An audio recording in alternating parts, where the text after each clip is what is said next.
오늘은 살면서 잊지 말아야 될 것 두 번째 시간 갖도록 하겠습니다. 지난 시간에 제가 이런 말씀을 드렸어요. 우리가 팍팍한 삶, 고단한 삶, 어려운 삶 중에서도 우리가 잊지 말아야 될 것에 대한 이야기를 한번 말씀을 드렸습니다. 간단하게 정리를 한번 하고 넘어가도록 하겠습니다.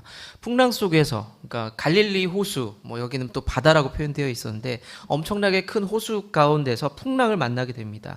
제자들이 그 가운데서 강한 두려움을 느꼈죠. 어려움을 겪게 됩니다. 그 말씀을 드리면서 우리가 인생 중에 풍랑 가운데 있는, 폭풍 가운데 있는 이 인생 중에서 잊지 말아야 될 것이 무엇이냐라는 질문을 제가 드렸어요. 힌트를 드리자면 제자들이 탄 배와 쫓아오던 사람들이 탄 배가 달랐다. 뭐가 달랐냐? 이 말씀을 드리면서 이게 질문을 드렸는데 뭐였습니까? 차이가 뭐였습니까? 예수님이 계시느냐? 예수님이 안 계시느냐? 그 차이가 있다는 말씀을 드렸죠. 그러니까 동행입니다. 예수님이 함께 하시느냐라는 그 말씀. 우리가 살면서 인생이 고단하고 어려워도 정말 잊지 말아야 될 것, 내가 너무너무 힘들다고 해서 깜빡하지 말고 잊어버리지 말아야 될 것, 그 첫 번째는 바로 예수님이 나와 함께 하신다는 그 사실 하나는 우리가 잊지 말자라는 말씀을 드렸습니다. 그리고 또 하나 덧붙여서 이런 말씀을 드렸어요. 나와 함께 하시는 예수님이 그럼 어떤 분이시냐? 그 사실도 잊으면 안 된다라는 말씀을 드렸습니다. 우리가 힘들고 고단하면은 나와 함께 하는 사람이 어떤 사람인지에 대해서 잊어버릴 때가 있어요. 사실 그 자리에 계셨던 예수님이 어떤 분이신지 그들이 기억해야 될 것이 있었습니다. 어떤 것? 그분은 전능하시고 여전히 나를 사랑하시는 분이다 라는 것을 기억할 필요가 있었어요. 근데 제자들은 그 사실을 다 까먹고 있었습니다. 신앙생활도 똑같지 않으세요? 힘든 일 생기고 고통이 오고 어려움이 오면은 이 두 가지를 까먹기가 쉽습니다. 주님 나와 함께하지 않는 것 같아. 주님 안 계신 것 같아. 아니, 주님은 계신 것 같은데 좀 나한테 좀 무관심하신 것 같아. 나를 잊어버리신 것 같아라는 생각이 들 때가 있습니다. 제자들이 똑같았습니다. 그런 마음이 드니까 주님이 주무시고 계세요. 그냥 아무 반응도 하지 않으세요. 그래서 원망도 하고 짜증도 나고 막 눈에서 레이저가 나왔을 겁니다. 사랑하는 성도 여러분, 우리가 예수님을 따르는 성도라면 이 두 가지를 잊으면 안 돼요. 힘든 내 삶 가운데서도 여전히 주님은 함께 하신다. 믿으십니까? 그리고 그 주님이 여전히 나를 사랑하신다는 사실을 형편과 상황과 상관없이 그걸 잊어버리면 안 됩니다. 지난 메시지, 제가 설교를 드린 시간에 설교하면서 드린 질문이 있습니다. 이 어렵고 힘든 상황 속에서도 주님이 우리에게 원하시는 게 있다. 그게 뭘까요? 라는 말씀을 드렸어요. 이 시간에 밝히겠다라는 말씀을 드렸는데 그게 뭐냐면 우리가 참 힘들고 어려운 상황 속에서도 나는 짜증나고 나는 힘들고 나는 고통스럽고 때로는 주님이 좀 원망스럽기까지 한데 그 속에서도 주님 나에게 원하는 게 있대요. 그게 뭐냐면 그 가운데서도 네가 믿음을 보일 수 있겠니? 라는 질문을 한다는 거예요. 그래서 두 번째는 이거예요. 우리가 힘들고 어렵지만 그래도 깜빡하지 말아야 될 것, 잊지 말아야 될 것은 우리는 믿음을 보이는 인생이 돼야 된다는 겁니다. 믿음을 드러내는 삶이 될 수 있어야 한다는 겁니다. 우리 본문으로 다시 돌아가 볼게요. 그 내용으로. 풍랑 속에서 예수님께서 전혀 동요하지 않아요. 주무시고 계십니다. 제자들이 너무너무 화가 났겠죠. 짜증이 났을 겁니다. 그래서 예수님을 깨웁니다. 그 짜증 가득한 상태로 예수님을 깨워요. 여러분들 이 상황이 좀 뜨끔할 때 있지 않으세요? 우리는 힘들 때 기도도 해요. 근데 어떻게 기도해요? 짜증 가득 섞어서 기도합니다. 주님을 깨우는 제자들의 모습과 똑같아요. 화를 내고 짜증을 내고 눈에 레이저를 쏴가면서 주님을 향해 달려나갑니다. 기도하면서도. 근데 오늘 본문에 보면 어떻게 되죠? 예수님 눈을 뜹니다. 일어나셔서 제자가 그렇게 짜증내고 나를 깨웠으면 예수님도 화가 날 수 있거든요. 그런데 예수님께서 제자들을 혼내지 않으시고 바다를 향해서 혼냅니다. 바람을 향해서 혼을 내요. 잠잠하라, 고요하라 라고 명령을 하십니다. 그러자 예수님 명령에 따라서 바람이 그치고 파도가 잔잔해집니다. 그리고 나서 이 모습을 보면서 저는 이거를 경험을 했어요. 우리가 비록 짜증내고 화난 상태로 예수님을 깨웠고 예수님 앞에 다가갔지만 예수님은 자신을 증명해요. 내가 전능하단다. 내가 너를 사랑한단다. 그래서 바다를 잠재워 버립니다. 예수님은 자신을 증명합니다. 그리고 나서 예수님의 반응이 중요한데 40절의 말씀을 한번 읽어볼게요. 40절의 말씀. 자, 읽어보겠습니다. 시작.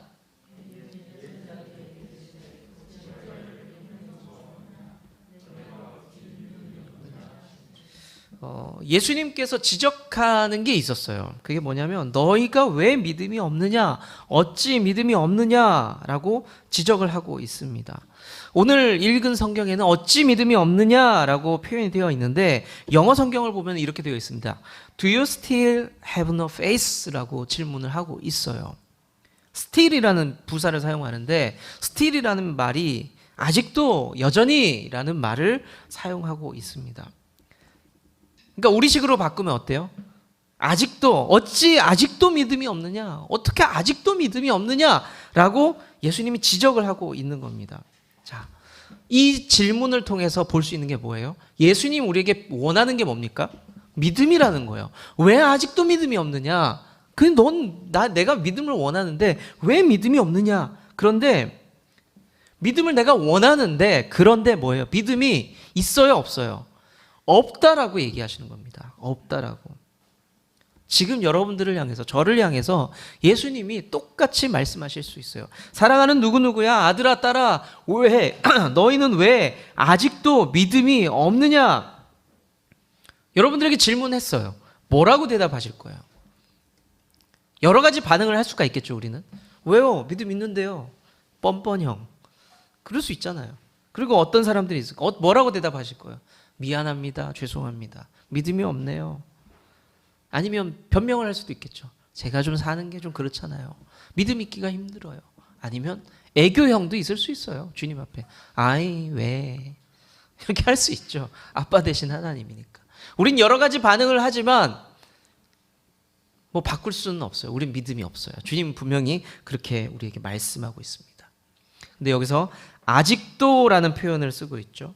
아직도. 이 아직도라는 표현은 어떤 뜻이냐면 이미 제자들에게 믿음이 들어갈 시간적 여유가 있었다라는 걸 의미해요. 주님이 보시기엔 그렇다는 거예요. 주님이 보시기에는 제자들이 예수님을 따라다니면서 뭘 봤습니까? 병 고침 봤죠. 기적을 일으키는 것을 봤죠. 그리고 특별히 쫓아다니면서 가르침을 받았어요. 가르침을 특별한 과외를 받았습니다. 그리고 다른 사람들에게 비유로 말씀하실 때에 감춰서 한번 숨겨서 말씀하실 때 제자들은 끝나고 나서 한번 또 불러요. 얘들아 비유로 말하니까 힘들지. 내가 알려줄게. 지금부터 더 설명해줄게 라고 말씀을 하세요. 34절에 그 내용이 나오는데 한번 볼게요. 34절 말씀 시작.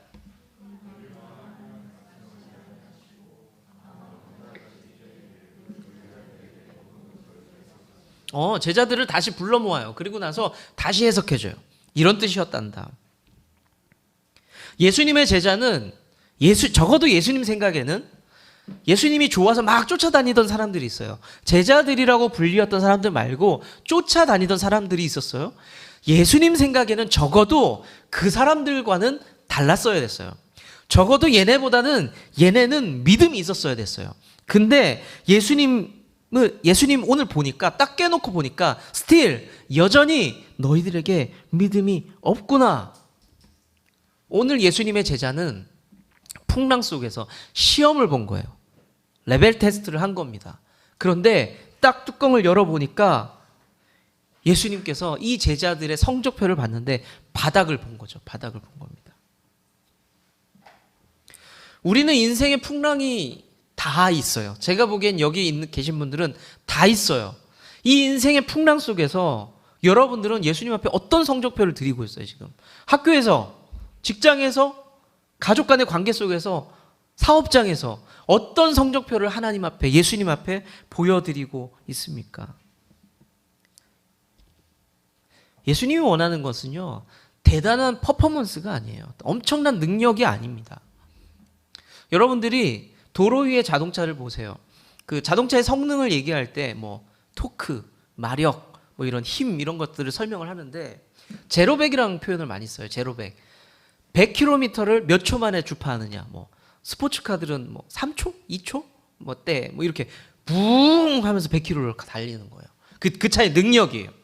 그래서 많은 자동차 리뷰어들이 뭐라고 얘기하냐면 이 차의 퍼포먼스를 보세요. 성능을 보세요. 이렇게 얘기를 해요.